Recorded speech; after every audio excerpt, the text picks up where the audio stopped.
Paula. Vale, venga, bueno. Hola, seguimos con los actos. Después de tener a Borislao aquí, vamos a tener otro momentazo, que es contar con Rosa Montero por segunda vez en el festival. La otra vez vino acompañada de su criatura, a la que le vamos a dedicar ahora esta hora, de Bruna, además con un precioso fondo que nos hizo Juan Miguel Aguilera, que también está por aquí este año. Pero este año tenemos ni más ni menos que la propia Rosa, a la autora, aprovechando que el ciclo, no, esto no me pone demasiado feliz, que el ciclo de Bruna Husky se acaba, pero se lo comentaba antes, a lo largo de los años nos hemos cruzado en festivales, hemos ido trabajando, colaborando, pero nunca había compartido escenario con ella, ¿no? Y yo siempre defendía, cuando hablaba con Paco Taibo y con otra gente, aunque estábamos más o menos de acuerdo, que es que siempre ha habido un importante componente fantástico, latente, nada escondido dentro de la obra de Rosa. Lo único que creo que lo ha desencadenado por fin en los últimos años. Sigue estando todo lo demás, porque la buena literatura de ciencia ficción en este caso pues nos habla del mundo de hoy en día, poniendo el espejo en un mundo un poquito distante, en este caso en un Madrid unos 100 años en el futuro. Está todo ahí, lo que pasa es que como que ha invertido la cantidad de ingredientes, no es como que su cocción dijo, bueno, pues igual tan salada no me gusta, la voy a hacer un poco más sosa, pero juega con los elementos que al final el guiso es igual de rico, ¿no? Y lo primero, antes de empezar a hablar de esto y de hablar de Bruna y del fantástico en tu obra, cuando conocimos al personaje lo conocimos con Lágrimas en la lluvia. Los títulos de los libros no son nada casuales, y este menos todavía. Ya era una especie de declaración de intenciones. No vamos a tener un replicante como protagonista, en este caso un replicante de combate reconvertido en detective. El género negro también vuelve aquí a picar a tu puerta en esta ambientación de ciencia ficción. Pero yo quiero saber, viendo para atrás en el tiempo, en este homenaje nada velado al universo de Philip K. Dick y de la película de Ridley Scott, ¿qué significaba Blade Runner para ti? ¿Fue una película que te marcó especialmente? ¿Fue principalmente el libro? ¿Ambas cosas?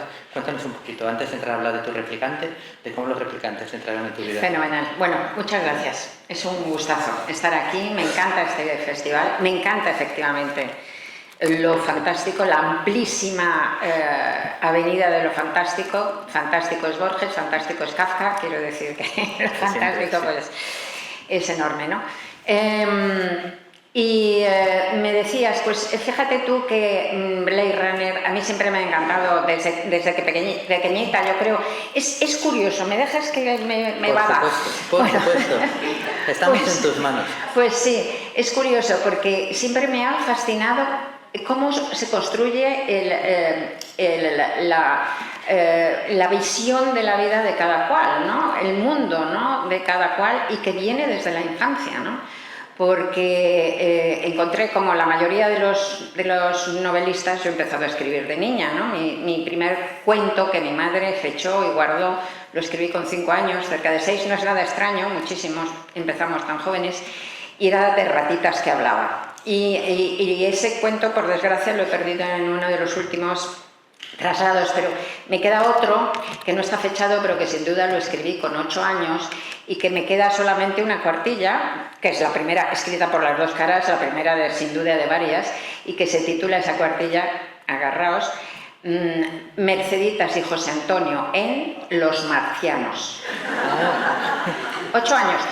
Sé que tenía 8 años porque trata de 2 hermanos que tienen precisamente 8 y 13 años, que es la diferencia que se divide entre mi hermano y yo, que somos 2 hermanos, una chica de 8 y un chico de 13, evidentemente, ¿no?, blanco y en botella, pues, o sea que tenía 8 años. Entonces, son 2 hermanos que van caminando en esa primera página, que van caminando por el monte, por el campo, y de repente se caen en un agujero, ¿no?, en una grieta, y salen ahí todos como una especie de tobogán, y salen a un mundo muy raro, que tiene un cielo verde, que tiene no sé qué, y está completamente vacío, y ven a lo lejos un cartel, ¿no? Entonces van caminando, dan la vuelta al cartel y ponen Marte. Y ahí se acaba la cuartilla, cuando empieza lo más interesante, ¿no? Entonces tiene además dibujitos de marcianos que se parecen sospechosamente a pulpos. Y bueno, entonces dices, joder, o sea, yo escribo con 8 años un cuento de marcianos y termino escribiendo ciencia ficción, ¿no? Entonces, ¿cómo se crea, ¿no?, ese imaginario desde pequeño? Entonces luego he pensado en varias cosas. Yo estuve enferma desde los 5 hasta los 9 años de tuberculosis y no fui al colegio, y entonces, entre otras cosas, en mi casa vengo de una familia que no tenía dinero, mis padres y mi madre no estudiaron más allá de los 10 años, no había libros, aunque había un amor por la cultura enorme. Los hermanos de mi madre eran pintores de dibujar cuadros. Entonces, uno de ellos tenía una colección, me traían cosas, libros que tenían para leer, y tenía una colección de cómics maravillosos, de los cómics clásicos, ¿no? Flash Gordon, El Príncipe Valiente, maravillosos. ¿Qué te voy a contar? Este experto y este señor. Sí. Bueno, pero maravillosa, dibujos maravillosos, historias, maravilloso todo. Y claro, yo me bebía, entre los 5 y los 9 años, me bebía Flash Gordon, me bebía El Príncipe Valiente, y luego de mayor he escrito ciencia ficción y he escrito una novela que es Historia del Rey Transparente del ciclo artúrico, que es lo que era El Príncipe Valiente. O sea, que no es nada casual en realidad, ¿no? Cómo se va construyendo. Y hay otra cosa más. Uno de los recuerdos primeros de mi infancia. Yo vivía en Madrid, claro, en la calle, en la avenida de Reina Victoria. En mi infancia, Madrid era muy oscuro, no había casi contaminación lumínica, era una ciudad oscurísima. Entonces hacía un frío de pelotas en invierno, ¿no? Y me recuerdo una noche, tuvo que ser, pues, no sé, tarde, pero que ya para ser muy pequeña, estar ya de noche en la calle ya era raro, ¿no? Colgada de las manos de mi padre y de mi madre, mirando al cielo, parados en mitad de noche con un frío tremendo, en mitad de Reina Victoria mirando al cielo. Y toda la calle estaba llena de gente parada mirando al cielo. Que parece lo de las vainas gigantes esto, ¿no? Sí. Pero y entonces estábamos todos callados, mirando al cielo ahí, y de repente ves una estrellita que hace pip, pip, pip, pip, pip, pip, y cruza el arco del cielo. Era el Sputnik. Yo he visto el Sputnik. Qué guay. Qué guay. Porque además es el paso más importante de la carrera espacial, mucho más que la Luna, mucho más que nada, porque es la primera vez que el ser humano pudo salir del útero asfixiante de la gravedad terrestre y se abrió al espacio. O sea que realmente es el paso más importante, y eso lo he visto yo. Y yo de pequeña quería ser astronauta. O sea que realmente, pues después de ver eso, ¿no? Así sale. Entonces, ¿qué me habías preguntado? No, pero es que a ti, Rosa, te tiene que dar absolutamente igual lo que yo te pregunte. Tú cuenta lo que te da la gana. O sea, pero de todas formas, si es por curiosidad, era sobre los replicantes, cómo entraron en tu vida. Vale, entonces, Blade Runner, vale. Entonces, siempre me ha gustado muchísimo, he leído muchísima ciencia ficción desde pequeña, siempre me ha gustado mucho, que queriendo contar eso me alargué en lo otro, ¿no? Pero, y había visto siempre, pues, con esa cosa de la juventud que tienes, que es como muy así intolerante, yo por lo menos lo era más antes que ahora. Pues me acuerdo, yo trabajaba en fotogramas y hacía cosas de cine y tal, y críticas y tal, y vi estrenar Blade Runner en Cannes, porque estaba cubriendo el Festival de Cannes. Y recuerdo que dije, en la escena maravillosa del replicante de Lágrimas en la lluvia, que lo dice, que fue una morcilla que metió el actor, como todo el mundo sabe, pues yo dije, qué mierda de escena, qué cursi, va y suelta una paloma blanca, pero qué mierda de escena, ¿no? Así que me pareció regular la película, debo decir. Entonces luego la he visto como 3 veces más, no muchas más, o sea, no soy de esos, hay gente que conozco que se ha visto 20 veces Blade Runner. Bueno, yo no, la he ido viendo a lo largo de una vida muy larga, pues la he visto 2 o 3 veces más, 3 veces más quizá, y cada una me ha gustado más, y ya en la última vez que la vi, que sería hace 20 años, pues lloré a mansalva en la escena de la paloma, ¿no? No me parecía cursi ni nada, sino que me tocó mucho. Pero cuando yo lo que quise hacer con Bruna Husky fue construirme un mundo propio, que es la ambición máxima de todos los escritores, construirse un mundo propio, ¿no? Realmente, porque ser novelista es ser una diosa, ¿no? Es jugar a inventar mundos, inventar personajes, inventar vidas. Pero si ya de verdad inventas un mundo real, quiero decir, que es una historia que no pasa en este mundo concreto, sino que es otro, entonces eres una diosa muy poderosa y es un juego muy grande. Es maravilloso, ¿no? Entonces quise inventar un mundo que pudiera visitar cuando me diera la gana, con personajes estables, porque no es una saga, a veces hablan de una saga, pero no lo es, no se continúa, es una serie. Entonces son autoconclusivas, se puede leer cualquiera, la última sin haber leído las anteriores. Si las lees todas y en su orden hay un plus, pero no es necesario. Entonces, pues pensé, ¿y qué voy a hacer yo? Bueno, todos los escritores escribimos siempre sobre los mismos temas. No escribes para enseñar nada, escribes para aprender. Y escribes para poner un poco de luz a tus obsesiones. Siempre escribimos sobre nuestras obsesiones. Entonces, mis obsesiones, de las más importantes que están en todas mis obras, bueno, mi literatura está marcada, excesivamente marcada, mucho más que la media, porque la muerte está detrás de todas las novelas, pero en la mía muchísimo más. O sea, toda mi literatura es fundamentalmente existencial, ¿no? Entonces habla de la muerte, del sentido de la vida, si es que hay alguno, del paso del tiempo, de lo que el tiempo nos hace y nos deshace, porque vivir es deshacerse en el tiempo, ¿no? Eso esencialmente, hasta tal punto que hay muchas veces hay periodistas que me preguntan, ¿y por qué estás hablando siempre de la muerte? A mí me da la risa porque digo, es que se puede hablar de otra cosa, ¿eh? O sea, realmente es el tema, ¿no? de la existencia humana, ¿no? Entonces ese es uno de mis temas, y otro tema que es importantísimo para mí es la falta, y que está en toda mi novela, es la falta de fiabilidad de la realidad. Que vivimos en una ilusión, creemos que vivimos en algo estable, pero en realidad es una ilusión. Y además es una ilusión que depende no solo de tu propia ideación individual, sino de la ideación colectiva de tu grupo, de la ideación de tu cultura, de tu época, ¿no? Empezando porque nuestra visión crea un espejismo, ya sabéis, eso lo cuento en El peligro de estar cuerda, ¿no? En el centro de cada uno de nuestros ojos hay un punto negro, allí donde el nervio óptico se inserta en la retina, el ojo no ve. Y no os creáis que es un puntito como la puntita de un alfiler, no, para nada. Mide entre 2 y 4 grados del arco visual.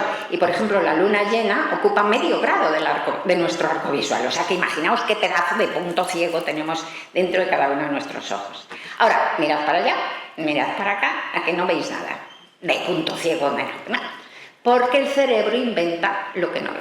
O sea que vivimos literalmente en un espejismo, ¿no? Entonces, ese es otro de mis temas de siempre. Y dentro de la falta de fiabilidad de la realidad es esencial la falta de fiabilidad de la memoria, porque en la memoria reside la identidad. Si ahora viniera un marciano, para seguir con el tema, y tú tuvieras que explicarle en 5 minutos, en 10 minutos quién eres, le harías un resumen de tu vida.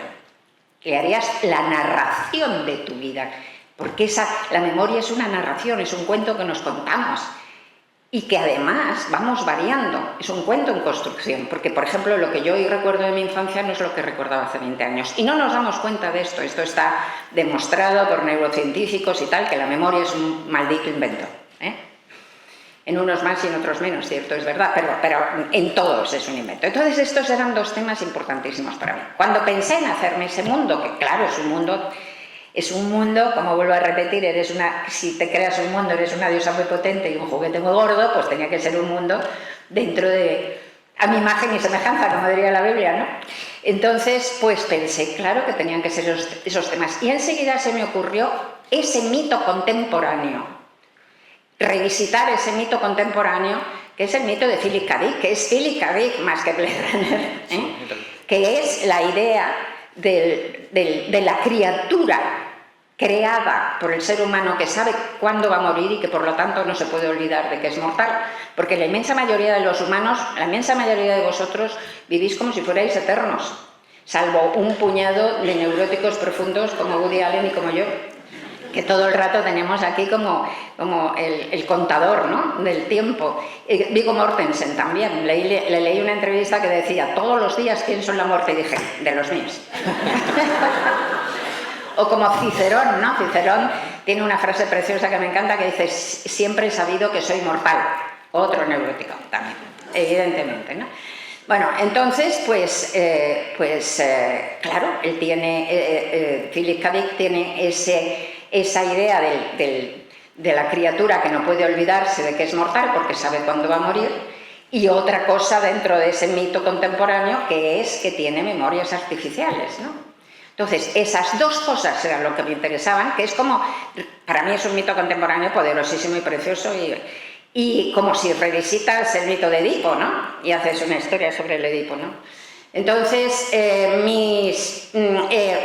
título del primer libro, los títulos, yo los llamo siempre títulos necesarios, aquellos títulos que emergen de la historia.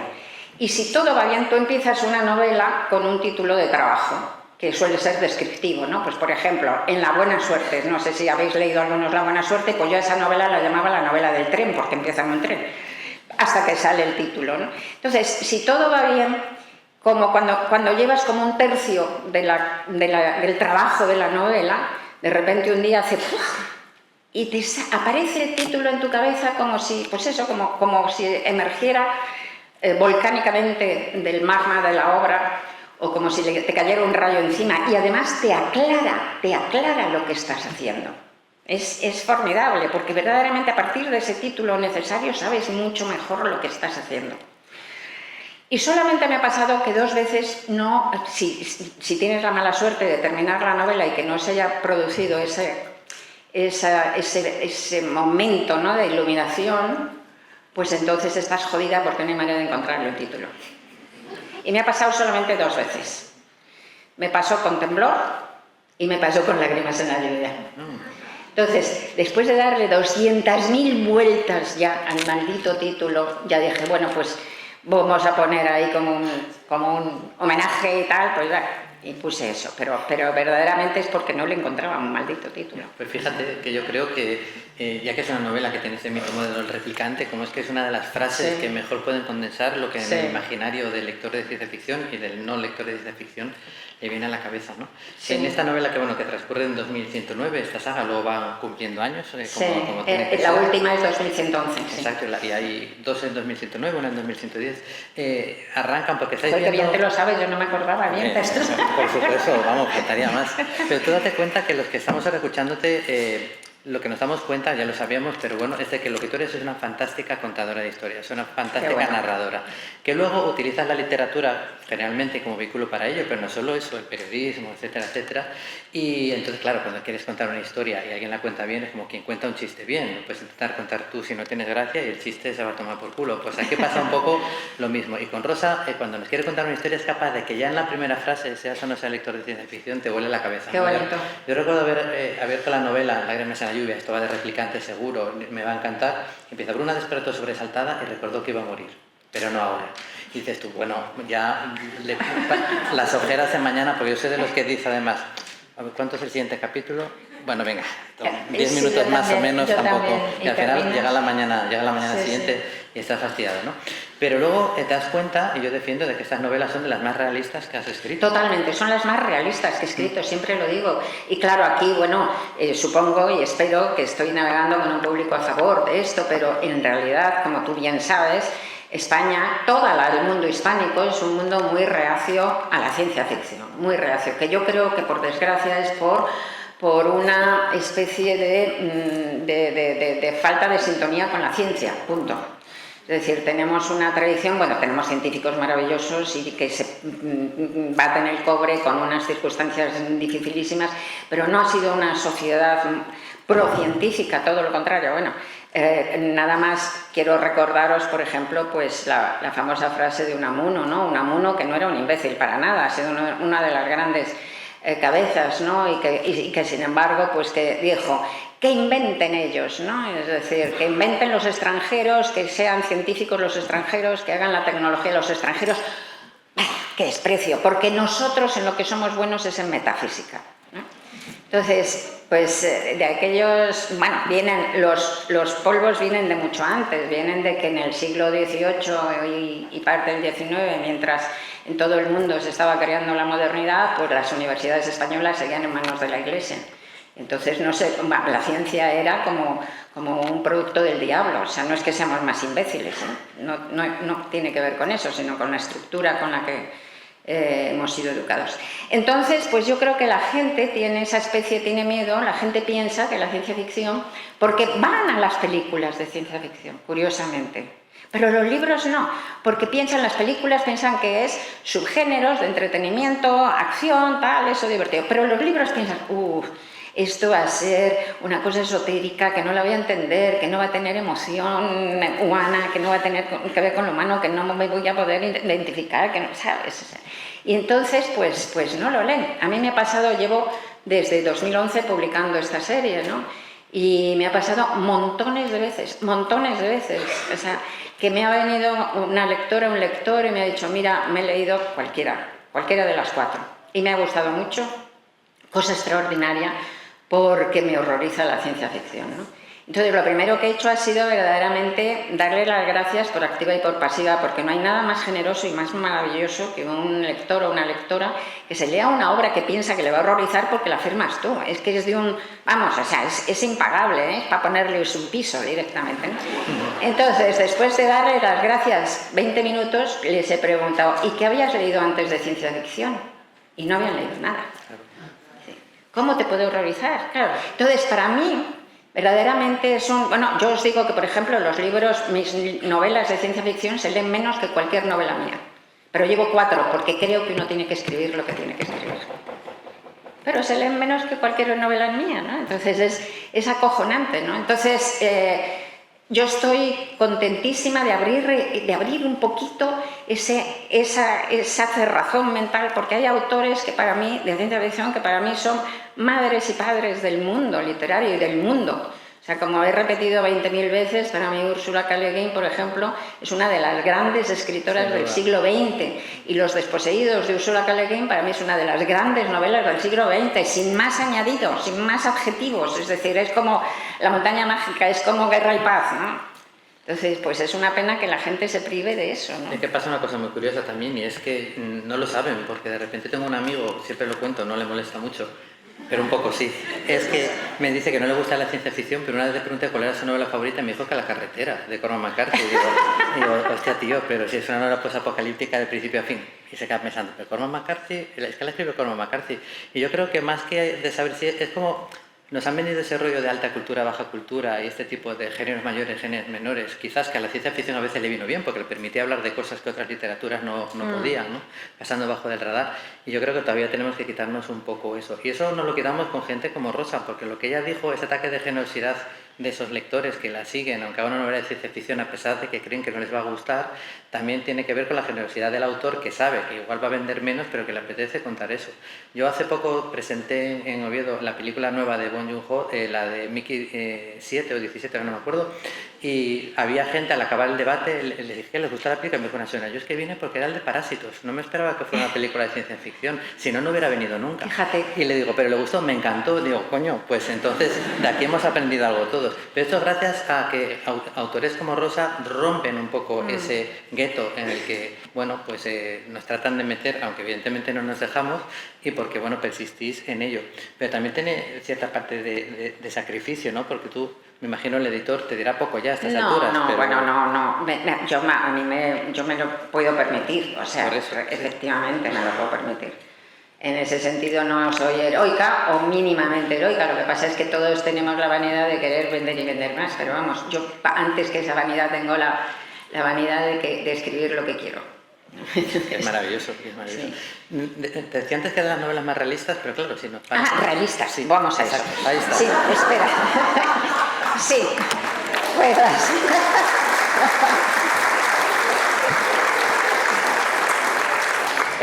Entonces, efectivamente son las más realistas que he escrito, pero con diferencia. Y no solo son las más realistas, sino que es que además... Bueno, a mí me gusta mucho la ciencia, aunque soy de letras, me gusta mucho, he leído desde siempre mucha divulgación científica y además leo las noticias de ciencia, las voy guardando, tal.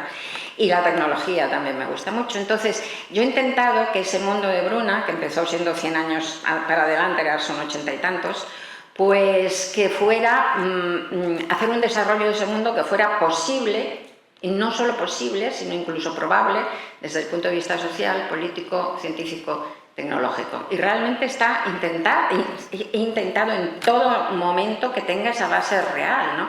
Por poneros un ejemplo. En esta última, en Animales difíciles, ¿no? Esto no destripa nada porque es el comienzo. Hay un grupo terrorista urbano muy oscuro, que no se conoce muy bien qué son ni nada, que la prensa los llama los todistas, porque ponen pintadas en las paredes que dicen o todos o ninguno. Entonces, en el primer capítulo de Animales difíciles, uno de los terroristas todista pues va a asaltar un almacén tecnológico, ¿no? Y para asaltarlo se pone una capa de invisibilidad. Entonces dices, bueno, pues esto es Harry Potter, ¿no? Pues no es Harry Potter, para nada. En el mismo libro se dice que esa capa es de Quantum Steps. Entonces, si tú googleas Quantum Steps, verás que es un material de invisibilidad creado por una compañía norteamericana en el año 2019, y además os aconsejo que lo hagáis, que googleéis, porque es flipante los vídeos que hay, porque se ve cómo pasan personas detrás y se vuelven invisibles, ¿no? O sea, es increíble, existe eso. Por ahora es semi-rígido, pero dentro de 100 años pues serán capaces, digo yo, ¿no? Es posible, ¿no? Entonces, como eso, todo. Y eso hace que, pero absolutamente todo, cualquiera de las cosas, no hay nada que sea en el vacío absoluto. Y eso hace que desde que ha salido el libro, los libros de Bruna, se hayan ido cumpliendo todo. O sea, es impresionante, no os podéis imaginar, todo el rato se está cumpliendo absolutamente todo. De entrada, por ejemplo, cuando inventé Bruna, pues Bruna vive en un mundo que es la Tierra, que es una democracia imperfecta, que hace 13 años se ha unido en los Estados Unidos de la Tierra, pero bueno, es una democracia súper imperfecta, como las nuestras, ¿verdad? Y tiene dos plataformas orbitales, ¿no? A la altura del laboratorio espacial, a 400 kilómetros, y esas dos plataformas orbitales pues están habitadas por dos sociedades completamente horrendas, tiránicas. Una es como una sociedad soviética y la otra es una sociedad medievalista, feudalista, esclavista, machista, hiperreligiosa, fanática y terrorífica. Entonces yo me esforcé lo más que pude por inventar la sociedad más espantosa, la más espantosa que pude. Y al año y medio de salir la novela apareció el ISIS y era mucho peor. Era muchísimo peor, ¿no? Esto, por ejemplo. O, para que os hagáis me acaba de mandar una amiga ayer en el Facebook, María Rosa se llama, colombiana, que en Colombia le acaban de meter a una mujer de 42 años que llevaba con depresión tremenda, incapacitante desde pequeña, la han operado, la han metido por primera vez 4 chips en la cabeza y entonces pues le ha compensado y está mucho mejor. Yo tengo uno de los personajes que se llama Yanis, que tiene depresión, pues le ponen una bomba de endorfinas en la cabeza y de repente cuando está triste, ¡pum!, entra y por ejemplo, ¿no? Los tiempos del odio, que es la tercera novela, la trama principal de los tiempos del odio y la mitad de la novela se la pasan en una cosa terrorífica que es un apagón eléctrico total en España y Portugal. No sé si os suena. Un poquito. Bueno, y así sucesivamente, o sea, todo el rato. En la primera puse que había un toque de queda para los adolescentes por la noche. Y a los 6 meses pusieron en la Banlieue de París un toque de queda para la gente menor de 18 años durante varios meses hasta las 9 de la mañana, desde las 10, 12 o no sé cuánto hasta las 9, todo el rato. Es que luego, además, leyendo esas novelas, como digo, tan realistas, con esta capa de ciencia ficción, te paras a pensar, bueno, la visión, evidentemente, no puede ser de otra manera, que tiene Rosa de lo que nos está pasando ahora y de lo que nos espera como humanidad, es bastante constante, incluso 100 años en el futuro. Por ejemplo, en la primera novela ya te queda claro que parece que por fin se ha erradicado en cierta manera el racismo tal y como lo conocemos ahora, pero en realidad es porque han encontrado otro enemigo contra el que unirse. Aquello que decía de Napoleón, se estaban matando solos y les hemos dado un enemigo contra el que unirse, ¿no? Como que siempre va a necesitar el ser humano a alguien, por mucho que evolucionemos, a quien odiar, ¿no? O de repente pasa lo que pasa, aparecen facciones radicales de cada lado, ¿no? Los extremistas humanos, los radicalistas replicantes. Sí, sí. Seguramente he dicho malos nombres de los partidos, pero básicamente cogéis la idea. Sí. Pero dentro de todo eso siempre está el mensaje de que sí, que va a haber cosas malas de la imperfección del ser humano propiamente dicho, pero también va a haber cosas maravillosas de cómo es el ser humano. Pero en la última, que como es la más reciente, vamos a saltar un poquito allá en Animales difíciles, aparte de que el personaje ya no tiene ese cuerpo de androide de combate, sino que es un androide de cálculo, que es más pequeñito, más parecido. Siempre dijo Rosa que con Bruna era el personaje con el que más se identificaba. Totalmente. Así que en el cierre dijo, pues ahora la voy a hacer más parecida. No lo hice a propósito, pero sí. Pero la cuestión es que en la última es un poco más Este equilibrio entre todo lo bueno y todo lo malo, parece que ya cuando llegas al tema de la IA, ahí sí que tienes una preocupación donde dices, uff, aquí lo bueno va a pesar No, menos. es que realmente es muy preocupante, ¿no? Si nos ponemos a hablar de eso, pero aún así la novela termina, es uno de los cierres que yo me asombré a mí misma, porque esta cuarta novela, que yo creo que es la mejor de las cuatro, para mí es una novela muy crepuscular, muy agobiante y muy asfixiante en la trama policial, porque efectivamente, de investigación, porque efectivamente trata de un peligro cierto para todos nosotros y que podemos hablar de él ahora, pero por otro lado, increíblemente, el final es uno de los más luminosos y que más me ha consolado a mí escribir, y ha salido solo, o sea, porque podía no haber salido, ¿no? Porque el camino de la novela fue crepuscular, como digo, ¿no? Pero yo siempre he dicho que escribo para perderle el miedo a la muerte y para encontrar un poco de sentido en este sinsentido. Y cada novela me ha ayudado, sin duda, ¿no? Pero hay tres, especialmente, tres libros que yo conscientemente sé que me han ayudado más, porque al terminarlos he sentido como un... El primero es Historia del Rey Transparente, que hace 20 años que lo publiqué y que es una novela que sucede en el siglo XII, es una novela no es histórica, es más bien fantástica también. Y justamente cuando terminé esa novela me acuerdo que hice un chat del Mundo y me dijo un lector, pues me ha gustado mucho y tal, pero sobre todo lo que me ha gustado es que al terminar la novela creo que tengo menos miedo a morir. Qué bonito, ¿no? Y yo también, al terminar de escribirla tenía menos miedo a morir. Esa fue la primera en donde conscientemente dije... El segundo libro fue El peligro de estar cuerda y el tercer libro es este, que realmente al final he tenido como una sensación como de... Sí, casi como de fundirte con el universo, ¿no? De decir, bueno, todo está bien al final, ¿no? O sea, al final de todo está bien y la vida puede con todo. Y me he ido porque iba a decir algo más. No, pero yo creo que más o menos, sí, ¿no? Sí, pero había algo más que iba a añadir ahí que no me acuerdo. Bueno, estábamos hablando un poquito de eso, ¿no? De que el tema de la IA era la IA. difícil. Bueno, entonces, la IA. La IA, no, es que, mira, hay una cosa tremenda, ¿no? El Homo sapiens lleva 300.000 años en este planeta, que es muy poco comparado pues, con los dinosaurios, y no digamos ya con las edades geológicas y tal, pero es muchísimo comparado con lo que os voy a decir. Y es que de esos 300.000 años, solo en los últimos 80 años nos hemos puesto 3 veces en riesgo de extinción por nuestro mal hacer, por nuestra mala gestión de la tecnología. En primer lugar, estamos en riesgo de extinción por las bombas atómicas, la energía nuclear. Mirad ahora el conflicto de Irán y Israel. Estamos en riesgo de extinción por el calentamiento global. Estamos en riesgo de extinción por la inteligencia artificial. Si lo seguimos intentando, lo vamos a lograr. Es como si estuviéramos ahí realmente, ¿no? Comprando en un borde, comprando papeletas. ¿Qué nos pasa? ¿Qué está pasando, no? ¿Qué está pasando? A mí lo que me parece que está pasando es que llevamos muchas décadas viviendo por encima de nuestras posibilidades científicas y tecnológicas, porque efectivamente, científica y tecnológicamente hemos avanzado mucho, emocionalmente nada. ¿Qué nos separa del troglodita, de los seres de las cavernas? Pues emocionalmente, pues yo creo que poquísimo, realmente, ¿no? Entonces, el decalage, ¿no? La distancia que hay entre esa evolución científica y la capacidad de madurar para controlarlo y tal, pues es enorme, ¿no? Entonces, la IA nunca hemos estado en nuestra vida jamás en un quicio tecnológico como este. El cambio tecnológico es de una potencia incomparable, o sea, toda la revolución industrial, todo eso se queda completamente, ¿no? en paños menores, completamente con esto, ¿no? La velocidad, la multiplicación de la información a una velocidad exponencial es incomparable con ningún momento de la historia del ser humano antes. ¿Y qué es la velocidad exponencial? Para que la veamos, ¿verdad? Pues la velocidad exponencial es la del cuento tradicional ese, ¿no? Del tipo que le hace un favor al rey de Samarcanda y el rey de Samarcanda le dice, te doy lo que quieras, y el tipo dice, pues lo único que quiero es en un tablero de ajedrez, en el primer escaque, ¿verdad?, un grano de trigo, en el segundo el doble, 2 granos, en el tercero el doble, 4 granos, en el cuarto el doble, 8, y así.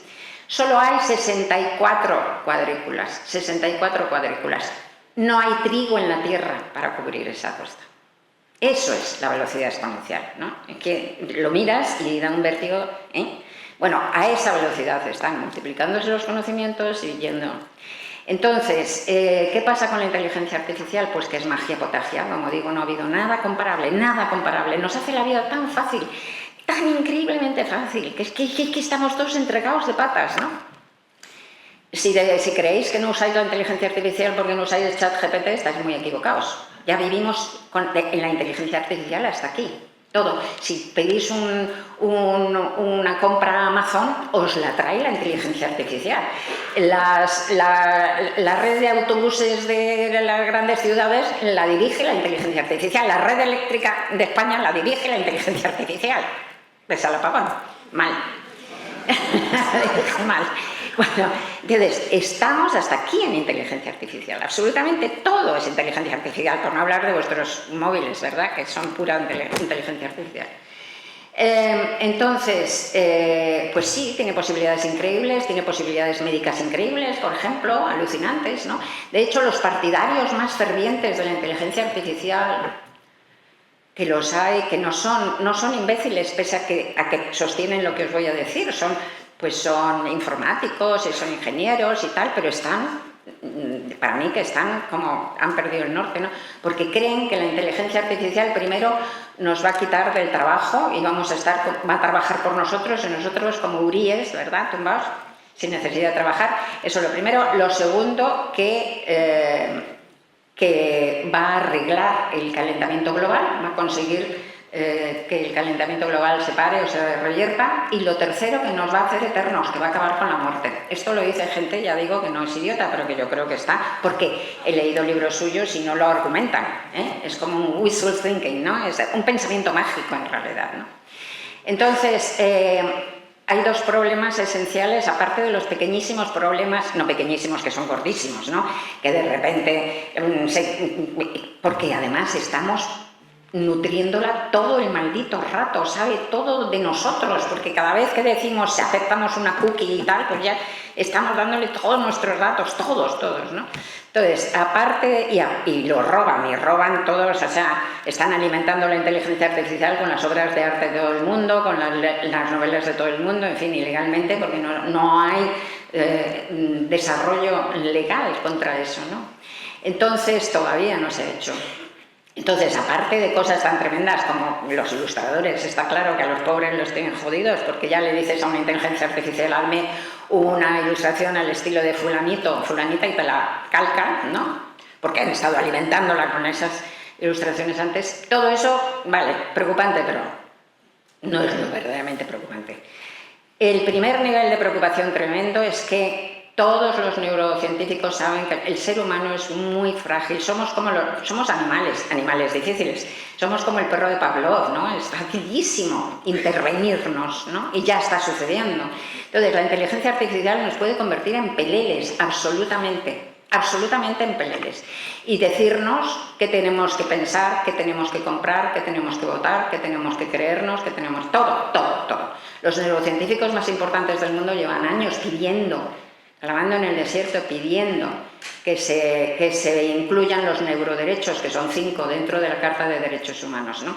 Y ha habido algunos movimientos. España fue pionera en el año 2020, hizo un acuerdo de la inteligencia artificial, pero que no era legal, era simplemente como una carta de buenas intenciones. Claro, eso no va a ningún lado, porque lo que necesitamos es acuerdo, por ejemplo, de toda Europa, y legal, ¿no? Entonces... y no hay nada de eso, ¿no? Y esos 5 puntos, pues es que son elementales. Derecho a que nadie se meta en mi cabeza sin yo darle autorización y saberlo, cosas así, ¿no? Derecho a no tener un sesgo cognitivo, ¿no? Todo eso, cosas así de simples. Eso por un lado, eso ya es gravísimo. Ese nivel ya es gravísimo, ya está pasando, ya están influyendo, gravísimo. Pero hay un nivel más grave todavía, que es alcanzar la superinteligencia. Ahora sabéis, estamos en la inteligencia débil, que se llama... Luego se alcanzaría la inteligencia general, que es la que es como la nuestra, la del ser humano, y de ahí se dispararía exponencialmente, a esta velocidad exponencial, a la superinteligencia. Entonces, esta superinteligencia, hay expertos que dicen que puede llegar dentro de 30 años o menos, o no se sabe, porque esta velocidad a la que vamos es incalculable. Y estamos creando una superinteligencia inhumana. ¿Qué quiero decir con inhumana? Que no es humana, y por lo tanto no tenemos ni repajolera idea de cómo es. No podemos entenderla, no podemos manejarnos con ella. Podemos llegar a ser las hormigas de esa superinteligencia. Así como las hormigas son para nosotros, ¿no? Nosotros podemos ser las hormigas de esa superinteligencia. ¿Puede una hormiga concebir lo que es un ser humano? No.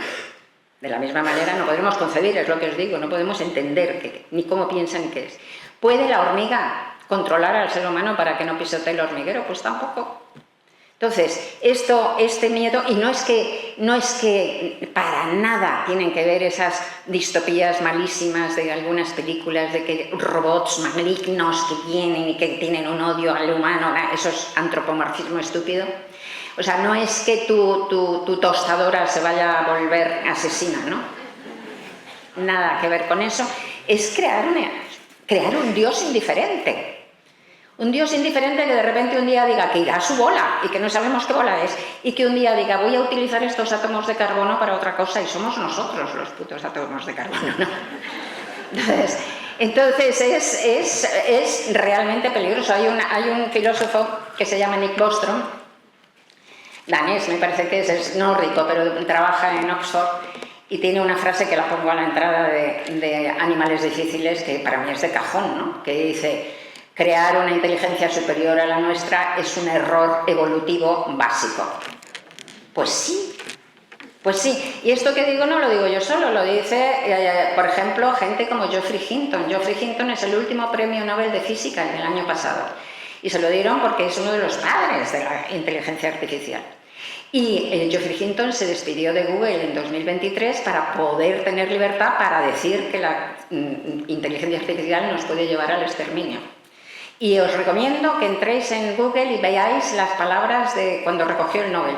A mí me gusta, suelo ver los discursos de los Nobel y son normalmente más largos. El de Geoffrey Hinton es brevísimo, 2 minutos, y pone los pelos de punta. Al final termina diciendo: lo que considerábamos las distopías de las novelas de ciencia ficción es la realidad. Entonces, no quiero dejar esto así, porque estáis a punto de suicidaros. En el libro también está eso, que se pueden hacer cosas. O sea, la parte buena es que el futuro lo construimos hoy. El futuro no está hecho, el futuro lo construimos hoy. Todavía lo podemos construir. Y que, además, hemos llegado a acuerdos en otros avances científicos. Hemos conseguido llegar a acuerdos muy válidos y a controlarlos, como por ejemplo en la clonación. Se ha prohibido la clonación humana. Puede que en Manchuria, yo creo que en Manchuria debe haber algún humano clonado, pero vamos, se ha prohibido, se ha controlado, ¿no? Se ha llegado. Con la inteligencia artificial no estamos haciendo nada todavía, ¿no? Pero si nos ponemos las pilas podríamos controlarla. Entonces sería realmente, ¿no?, pues un poder tremendo, pero solo que hay que controlarla. Estamos a tiempo.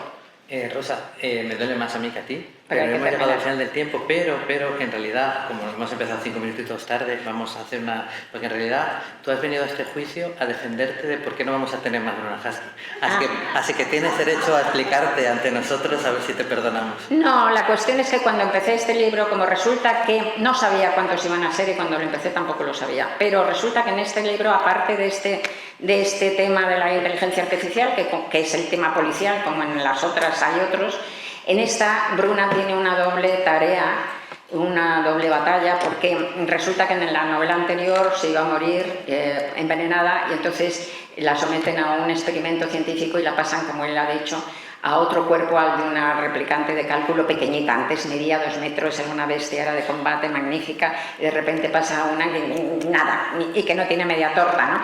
Entonces la pobre, uno de los temas esenciales de este libro es la identidad, y la pobre se pasa el libro con una lucha para poder llegar a habitar ese cuerpo y esa vida, ¿no? Empieza al principio del libro, por ejemplo, se raja, como en las disforias, ¿no?, tantas disforias de adolescentes, se cortan los muslos, ¿no? Dice, estos frágiles muslos, porque se detesta, ¿no? Al final termina muy bien, ¿eh? La dejo súper bien colocada, no muere y queda muy bien. Pero entonces me di cuenta de que esa doble vertiente de lucha hace que el libro sea muy épico, realmente muy épico, y que tenga como mucho aliento, ¿no? Entonces pensé que no iba a ser capaz de escribir otra novela de Bruna que tuviera esa envergadura. Y dije, para hacer una cosa secundaria, pues no, termino aquí. Pero quizá haga algún día un libro de cuentos de Bruna, del mundo de Bruna. Bueno, hemos sacado algo, ¿eh? Nada. Muchas gracias. Pues yo quería darte las gracias, así como cierre, primero por venir, porque sabemos que estás ocupadísima, que nos has hecho un hueco Me encanta venir. en tu agenda, y eso siempre nos pone muy, muy contentos, porque siempre sabíamos que eras uno de los nuestros, pero ya que te hayas hecho como Superman y mostrado la S en el pecho de Super Rosa, pues también nos viene... Yo he visto el Sputnik, ¿eh? Exacto, vamos, el Sputnik nos viene súper bien. Hablamos de la muerte. A mí, fijaros, quizás no te digo que el único, pero lo que más me preocupa de pensar en la idea de morir es las maravillas que me voy a perder, Sí. además al ritmo al que vamos, pero entre las maravillas que me voy a perder es qué novelas escribirá la gente que me gusta, qué nuevos escritores habrá que escribirán novelas, con qué las leeremos, porque sé que nos vamos a ir contando historias, cómo nos las contaremos. Llegaremos a Marte, ¿no? A mí me gusta llegaremos a Marte, pero eso doy por hecho que sí, fíjate, si, sí, pues si, que sí, o a lo mejor llegaremos y nos volvemos, vete a saber, ¿no? Pero seguro. Pero todo esto, estoy seguro de que siempre vamos a tener gente como tú que nos hace súper felices, que nos hace sumergirnos en tus libros. Muchas gracias. Y la mejor manera que tenemos de darte las gracias por ser uno de los nuestros y para animarte a que lo sigas siendo como siempre, aparte de leer tus libros, que está muy bien que hablemos de ellos, pero arriba va a estarlos firmando y se venden arriba en la carpa, eso no lo olvidéis, es como siempre con un Yo muy creo fuerte que ya los he aplauso. firmado a todos porque estaba una hora firmando allí. Así que como Me decían, voy ahora a verte, ¿verdad? Sí. Así que si os parece, despedimos a Rosa con un muy fuerte aplauso.